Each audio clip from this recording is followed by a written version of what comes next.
নমস্কার বন্ধুরা, দীপুয়াটিজের টেক সমাধান ইউটিউব চ্যানেলে আমাদেরকে স্বাগত জানাই। বন্ধুরা, আজকে আমি কথা বলবো আধার কার্ড নিয়ে। বন্ধুরা, অনেকেই আপনারা জেনে থাকবেন যে আধার কার্ড বেশ কিছুদিন আগে কিছু পরিবারের কাছে মেসেজ কিংবা বলতে পারেন কোনো এক লেটার এসছে, যে লেটারের মাধ্যমে লেখা রয়েছে যে আপনার আধার কার্ডটি ডিএক্টিভ হয়ে গেছে। অর্থাৎ বলা হচ্ছে যে আধার কার্ডগুলি ইউআইডিএআই তরফ থেকে বন্ধ করে দেওয়া হয়েছে। তো তার কিছু রিজন রয়েছে যা আপনারা দীর্ঘদিন করে আসেননি, এই কারণেই হয়তো বন্ধ করে দেওয়া হয়েছে। আবার কিছু ভারতের নাগরিক থাকা সত্ত্বেও তাদেরকেও কিন্তু এই মেসেজ দেওয়া হয়েছে। তো মূলত এই কারণগুলোর কারণে বুঝতে পারে না যে কি করতে হয়। আধার কার্ডে শুধু করিয়ে দিলাম আর ঘরে শুধু কার্ডের মতো রেখে দিলাম, এটা নয়। অনেক কিছু সরকার থেকে নিয়ম পরিবর্তন হয় আধার কার্ড অনুযায়ী, তো সেই সব কাজগুলো করা হয় না, যে কারণে আধার কার্ডের যে আপডেটগুলো রিকোয়ারমেন্ট লাগে সেগুলো দেওয়া হয় না। এরই ফলে কিন্তু আপনাদের আধার কার্ড ডিএক্টিভ হয়ে যায়। যেমন ধরুন, কোনো বাচ্চার ক্ষেত্রেই বলি না কেন, 5 বছর বয়সে আধার কার্ড করিয়েছে, অর্থাৎ 5 বছরের নিচে আধার কার্ড করিয়েছে, এখন তার বয়স যদি 17-18 বয়স হয়ে যায়, আর এই অবস্থায় যদি সে আধার কার্ড আপডেট না করে থাকে, অর্থাৎ যেগুলো রিকোয়ারমেন্ট লাগে যেমন বায়োমেট্রিক আপডেট, ফেস পরিবর্তন অর্থাৎ ফেস ফটো আপডেট, এই সমস্তগুলো যদি না করে থাকে, তাহলে কি হয়, দীর্ঘদিন এই অবস্থায় থাকার ফলে সেই আধার কার্ডটা বন্ধ করে দেওয়া হয়। অর্থাৎ দেখা যায় যে সেই আধার কার্ডটাতে কোনোভাবেই কোনো কাজ হচ্ছে না। এই কারণে হয়তো ধরে নেওয়া হয় যে এই আধার কার্ডের হোল্ডার অলরেডি হয়তো এই আধার কার্ডটা ব্যবহার করছে না, সেই যে কারণে ডিঅ্যাক্টিভ করে দেয়।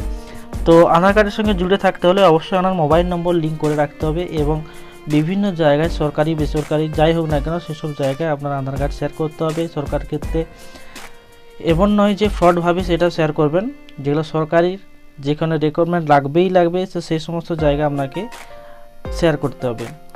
যেমন ধরুন, আপনাকে ব্যাঙ্ক অ্যাকাউন্টের সঙ্গে লিঙ্ক করাতে হবে, পাশাপাশি এখন যে কার্ড যেমন রেশন কার্ড, ভোটার কার্ড আর যে সমস্ত প্যান কার্ড রয়েছে, তো এই সমস্ত কার্ডের সঙ্গে আপনাদের আধার কার্ড অবশ্যই লিঙ্ক করে রাখতে হবে, যাতে আপনার আধার কার্ডে সক্রিয় থাকে।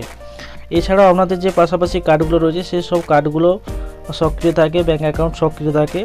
তো এই সব যদি আপনার করা থাকে তাহলে আপনার আধার কার্ড ডিএক্টিভ কোনোদিনই হবে না। এবং পাশাপাশি আপনাদের যে রিকোয়ারমেন্ট থাকে, যেমন আজ 1 বছর ধরে একটি আপডেট এসছে, অনেকে হয়তো আপনারা এই আপডেটটার কথা জানেননি বা হয়তো আপনারা করাননি।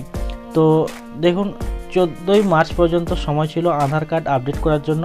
তো আধার কার্ডের আপডেট হচ্ছে দুটো ডকুমেন্টস আমাদেরকে আপডেট করার কথা বলা হয়েছিল, পিওআই এবং পিওএ, অর্থাৎ প্রুফ অফ আইডেন্টিটি এবং প্রুফ অফ অ্যাড্রেস। তো এই দুটি ডকুমেন্টস আপনাকে আপডেট করতে হতো। অনেকেই আছেন করে নিয়েছেন, আবার অনেকেই আছেন এখনও পর্যন্ত এই আপডেটগুলি করাননি। তো এখনও অবধি এই আপডেট প্রক্রিয়া ফ্রি অফ কস্ট রয়েছে, এবং এই আপডেট প্রক্রিয়া 14ই মার্চ পর্যন্ত ছিল, আবার আজ 14/6/2024 পর্যন্ত বাড়ানো। এই নিয়ে 1 বছর পেরিয়ে আবার কিন্তু ডেট বাড়ানো হলো। তো এইভাবে কিন্তু আপনাদের সুযোগ দেওয়া হচ্ছে যাতে আপনারা আপডেটটা অ্যাক্টের মাধ্যমে কি বলা যায় সেটা আমি আজকের এই ভিডিওতে দেখাচ্ছি। ইন্ডিয়ান এক্সপ্রেসের খবর অনুযায়ী রেগুলেশন 28 বলে যে বিদেশি নাগরিক নথিভুক্তি চাইছেন বা একজন আধার নম্বর ধারক, তাদের ক্ষেত্রে আধার নম্বর নিষ্ক্রিয় করা যেতে পারে। ক, ভারতে থাকার জন্য তাদের ভিসার মেয়াদ শেষ হওয়ার পরে, অথবা খ, যেখানে কর্তৃপক্ষ সন্তুষ্ট যে এই ধরনের বিদেশি নাগরিক তা পূরণ করে না।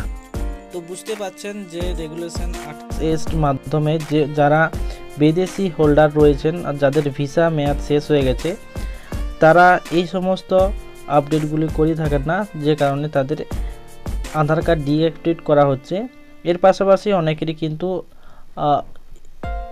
নোটিশও চলে আসছে। তো এটা নিয়ে কিন্তু তর্ক বিতর্ক অনেকই ট্রেন্ডিংয়ে ছিল। তো এখন হয়তো মনে হয় যে পুরোপুরি সমাধান হয়ে গেছে। তো আজকের এই ভিডিওতে আরেকটা বিষয় যেটা বলছিলাম, যে আপডেট প্রক্রিয়া, অর্থাৎ দুটো ডকুমেন্টস আপডেট করতে হবে। এর জন্য আপনাদেরকে চলে আসতে হবে আধার কার্ডের অফিসিয়াল সাইট। যদি আপনার মোবাইল নম্বর লিঙ্ক করা থাকে তবেই কিন্তু আপনারা এই আপডেট প্রক্রিয়া করতে পারবেন। তো চলুন, 14ই মার্চ পর্যন্ত টাইম দেওয়া হয়েছিল, এখন সেই টাইমটা বেড়ে 14/6/2024 পর্যন্ত করে দেওয়া হয়েছে। তো সেটাই আপনাদেরকে দেখাবো। তো আধার কার্ডের অফিসিয়াল সাইটে চলে আসতে হবে uidai.gov.in এ। আপনাদেরকে আমি সুবিধাতে ডিসক্রিপশনে এই সাইটের লিঙ্কও দিয়ে রাখবো। দেখুন এখানে আসার পর অনেকগুলো পপআপ শো করছে, তাদের মধ্যে থেকে myaadhar.uidi.gov.in এই ওয়েবসাইটে আপনাদেরকে চলে আসতে হবে। এখানে আসার পরে কিন্তু আপনারা নিচের দিকে একটু স্ক্রল ডাউন করবেন, এখানে কিন্তু আপনারা ডকুমেন্টস আপডেটের অপশান দেখতে পাবেন। এর পাশাপাশি কিন্তু অনেকগুলো অপশান রয়েছে যেগুলো আপনাদের এখন প্রয়োজন নেই। তো দেখুন এখানে ডকুমেন্টস আপডেটের জন্য আপনাদেরকে বলে দেওয়া হয়েছে this service is free of cost till 14/6/2024। আপনাকে যেটা বলছিলাম যে এই ডকুমেন্টস আপডেট প্রক্রিয়া আবারও কিন্তু বাড়ানো হলো ফ্রি অফ কস্ট। তো যারা এখনও পর্যন্ত ডকুমেন্টস আপডেট করেননি কিভাবে করতে হয় এ নিয়ে আমার চ্যানেলে ভিডিও রয়েছে। এছাড়াও যদি আপনারা চান তো আমি আরও একবার ভিডিও বানিয়ে আপনাদেরকে শেয়ার করব। তো অবশ্যই যদি আপনারা আপনাদের আধার কার্ডটি সক্রিয় রাখতে চান অর্থাৎ চালু রাখতে চান এবং পরবর্তীতে বিভিন্ন সরকারি বেসরকারি কাজে লাগাতে চান, সেজন্য অবশ্যই আপনার আধার কার্ডটিকে আপডেট করান। এর পাশাপাশি যদি আপনার মোবাইল নম্বর লিঙ্ক না থাকে বা বায়োমেট্রিক আপডেট না করা থাকে, এই সমস্ত কাজগুলো অবশ্যই করে নিন, তাহলে আপনার কিন্তু আধার কার্ড সক্রিয় হবে। আপনারা জানেন যে বিভিন্ন বেসরকারি সরকার থেকে শুরু করে সব রকম কাজে কিন্তু আপনার আধার কার্ড খুবই প্রয়োজন। আধার কার্ড না থাকলে সব কাজ থেকে বঞ্চিত হয়ে যাবেন। তো এই ছিল আজকের একটি ইনফরমেটিভ ভিডিও। তো ভিডিওটি যদি ভালো লাগে অবশ্যই একটি লাইক করবেন। চ্যানেলে যদি প্রথমবার ভিজিট করে থাকেন তাহলে অবশ্যই চ্যানেলটিকে সাবস্ক্রাইব করবেন, পাশে থাকা নোটিফিকেশন বেল আইকনটি প্রেস করবেন যাতে পরবর্তীতে এই ধরনের লেটেস্ট ভিডিওর আপডেটগুলি খুব সহজে পেয়ে যান। তো দেখা হচ্ছে নেক্সট ভিডিওতে, তখনের জন্য অবশ্যই ভালো থাকবেন, সুস্থ থাকবেন। ধন্যবাদ।